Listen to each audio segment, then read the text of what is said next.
Greetings from Loyola on the Potomac. I'm Father Gavin. We're coming into the season of Pentecost, which lies right between Mother's Day and Father's Day. So I'd like to consider the divine protagonism of the Spirit, the Father, and the Son, but in this lesson of the Spirit, and looking at the Acts of the Apostles, which is, as it were, the Gospel of the Spirit.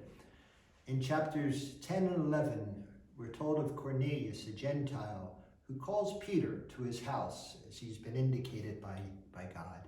And when Peter comes, the Holy Spirit falls upon Cornelius and his family even before baptism.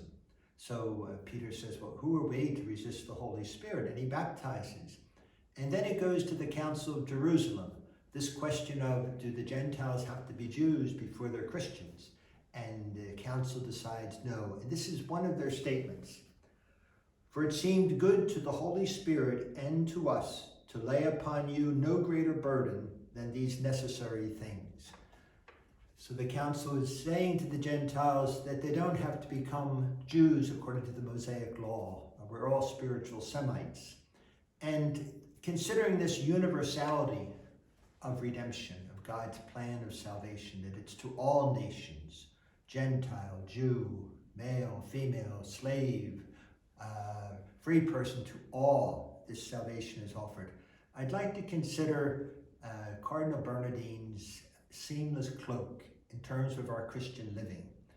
And that basically says that human life is sacred from the womb to the tomb. And considering Father's Day and Mother's Day, that especially as a new life comes into our world, that life is sacred.